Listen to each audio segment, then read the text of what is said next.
Hello, അപ്പോഴേ നമ്മുടെ കടയിലല്ലേ രസം വെക്കാൻ നോക്കിയപ്പോഴേ വാളംപുളി ഇല്ലായിരുന്നു കേട്ടോ. അപ്പോൾ ചേട്ടൻ പറഞ്ഞ തൽക്കാലത്തേക്ക് ഒരു വാളംപുളി പോയി കടയിൽ പോയി മേടിച്ചിട്ടുണ്ടോ. ഞാൻ പറഞ്ഞു വേണ്ട കേട്ടാ, കടയിൽ നിന്ന് വാങ്ങിക്കണ വാളംപുളി ഇല്ലേ കരിക്കട്ട കളറായിരിക്കും രസം വെച്ചത്. പിന്നെ അതേപോലെ കല്ലും മണ്ണും ഒക്കെ ഉണ്ടാവും. ഞാൻ ആ പുളിക്കാരനെ വിളിച്ചു പറയാം ചേട്ടാ, എന്നിട്ടേ നമുക്ക് വാളംപുളി കൊണ്ടുവരാൻ പറയാമെന്ന് പറയും. അപ്പോൾ ചേട്ടൻ പറയും ഇന്നിപ്പോൾ രസം വെക്കാൻ എന്ത് ചെയ്യാന്ന് ചോദിച്ചപ്പോൾ ഞാൻ പറയാം നമുക്കൊരു കാര്യം ചെയ്യാം, ഞാൻ മാങ്ങ രസം ഉണ്ടാക്കാം. അപ്പോൾ ചേട്ടൻ ചോദിച്ചു മാങ്ങ രസം. അപ്പോൾ ഞാൻ പറയാം നിക്ക് സമാധാനപ്പെട്, ഞാൻ ഉണ്ടാക്കിയിട്ട് ടേസ്റ്റ് ചെയ്യാൻ തരാം കേട്ടാ, എന്നിട്ട് പറഞ്ഞാൽ മതി എന്ന് പറയാം. അങ്ങനെ ഞാനിപ്പോൾ മാങ്ങ രസം ഉണ്ട് ഉണ്ടാക്കാൻ പോകുന്നത്.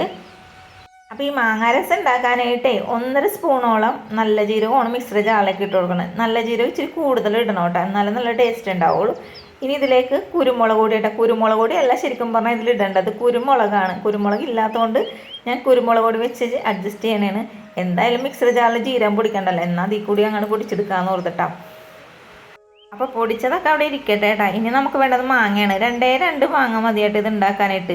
അപ്പോൾ ഇവിടെ നമുക്ക് വീണ് കിട്ടിയ മാങ്ങ ഇരിപ്പുണ്ടെങ്കിൽ ഉണ്ടാക്കാമെന്നാണ് വിചാരിച്ചത്. ഞാൻ നോക്കുമ്പോഴേ എൻ്റെ അനിയത്തി വീണത് പോയിട്ട് പിറക്കി കഴിക്കലാണ്. ബാക്കി ഒരെണ്ണം ഉണ്ട്. പിന്നെ എന്ത് ചെയ്യും, ഒരെണ്ണം കൂടി വേണമല്ലോ എന്നിട്ട് അപ്പുറത്തെ കടയിൽ പോയി 8 രൂപ കൊടുത്തൊരു മാങ്ങയും കൂടി മേടിച്ചിട്ടുണ്ടെന്ന്.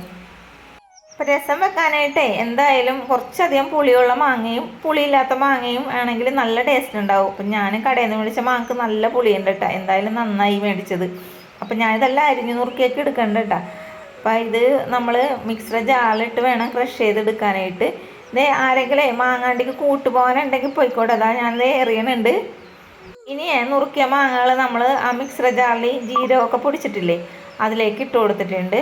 അപ്പം നമ്മളിപ്പോൾ എന്താ ചെയ്യാൻ പോകണമെന്ന് വെച്ചാൽ ഈ മാങ്ങയും ജീരകവും എല്ലാം കൂടി ഒന്ന് ക്രഷ് ചെയ്തെടുക്കണം. അരച്ചെടുക്കരുത് കേട്ടോ, മൊത്തം പൊടി പൊടി പൊടിയല്ലേ അതേപോലെ ആക്കി എടുക്കണം.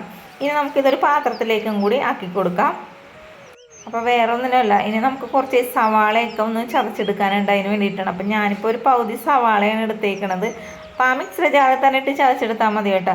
സവാളക്ക് ഓരോ ഉള്ളി ആയാലും ചേർക്കാം കേട്ടോ. അപ്പോൾ അതിന് ശേഷം ഒരു തുടം വെളുത്തുള്ളി തൊലി കളയാതെ കഴുകി വൃത്തിയാക്കിയിട്ട് അതും കൂടി ഇട്ട് കൊടുത്തിട്ടുണ്ട്. ഇനി ഒരു 3 പച്ചമുളക്, അതേപോലെ ഒരു ചെറിയ പീസ് ഇഞ്ചിയും കൂടി ഇട്ട് കൊടുത്തിട്ടുണ്ട്. ഇനി നമുക്ക് ഇതെല്ലാം കൂടി ഒന്ന് ചതച്ചെടുത്തിട്ട് വരാം. ഇനി നമുക്ക് രസം ഉണ്ടാക്കാൻ തുടങ്ങിയാലോ. അപ്പോൾ ദേ പാൻ വെച്ചെടുത്തിട്ടുണ്ട്. അതിലേക്ക് ആവശ്യത്തിനുള്ള വെളിച്ചെണ്ണയാണ് ഒഴിച്ചു കൊടുത്തേക്കണത്. ഇനി ഇതിലേക്ക് കടുകും അതേപോലെ ഉലുവയും കൂടി ഇട്ട് പൊട്ടിച്ചു കൊടുക്കുന്നുണ്ട്.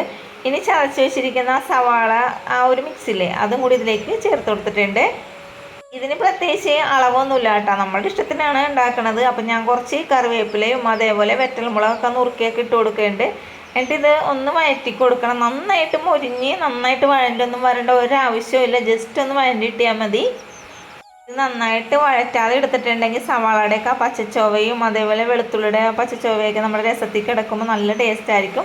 ഇനി ഇതിലേക്ക് ഒരു പിഞ്ച് മഞ്ഞൾപ്പൊടിയും ഒരു പിഞ്ച് മുളക് പൊടിയും ചേർത്ത് കൊടുത്തിട്ടുണ്ട്. അതേപോലെ ഒരു 1/2 സ്പൂണോളം മല്ലിപ്പൊടിയാണ് ചേർത്ത് കൊടുത്തേക്കുന്നത്.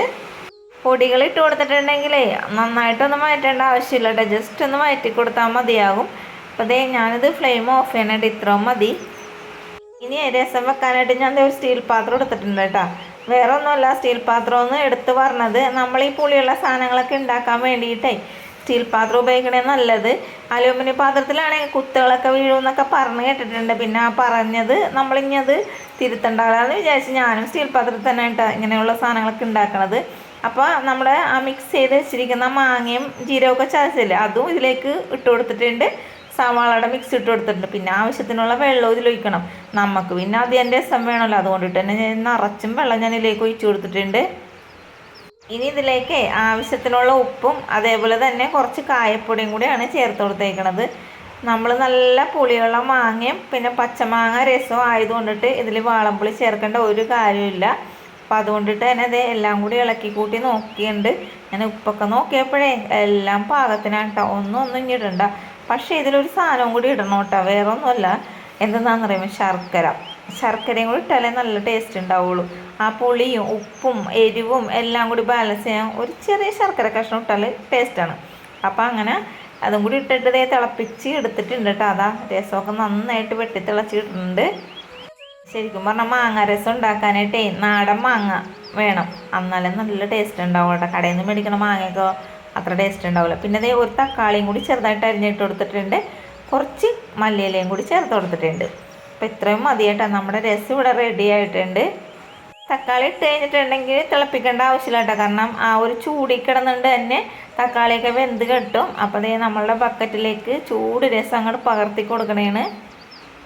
ഈ രസം ചോറിലൊഴിച്ച് കഴിച്ചപ്പോൾ മിക്ക ആൾക്കാരും ചോദിച്ചിട്ട് ഇതെന്താണ് ചേച്ചി വെറൈറ്റി രസമാണല്ലോ എന്ന്. അപ്പം ഞാൻ പറഞ്ഞേ ഇത് എങ്ങനത്തെയാണെന്ന് നിങ്ങൾക്കൊന്ന് കണ്ടുപിടിക്കാൻ പറ്റുമെന്ന് ചോദിച്ചു. അപ്പോൾ എന്താണെന്ന് ആർക്കും മനസ്സിലായില്ല കേട്ടോ. പിന്നെ ഞാൻ പറഞ്ഞേ ഇത് പച്ചമാങ്ങ രസമാണെന്ന് പറഞ്ഞപ്പോൾ പറഞ്ഞാണ് കൊള്ളാലോ അടിപൊളിയാലോ, ഒരു കടയിലും കിട്ടാത്ത പോലെയല്ല ചേച്ചി ഇവിടെ ഉണ്ടാക്കിക്കണമെന്ന്. അതെ, ഒരു കടയിലും കിട്ടാത്ത സാധനങ്ങൾ വേണം നമ്മുടെ കടയിൽ ഉണ്ടാക്കണം എന്ന് എൻ്റെ മനസ്സിൽ ആഗ്രഹമാണ്. അതേപോലെ തന്നെ ഞാൻ എന്തെങ്കിലും വെറൈറ്റി കണ്ടുപിടിച്ചിട്ട് ഞാൻ ഉണ്ടാക്കാറുമുണ്ട്. വീഡിയോ ഇഷ്ടപ്പെട്ടിട്ടുണ്ടെങ്കിൽ വീട്ടിലുണ്ടാക്കി നോക്കാൻ മറക്കരുത്. അതേപോലെ ചാനൽ സപ്പോർട്ട് ചെയ്യാനും ലൈക്ക് ചെയ്യാനും ഷെയർ ചെയ്യാനും കമൻറ്റ് ചെയ്യാനും മറക്കരുത്. Thank you.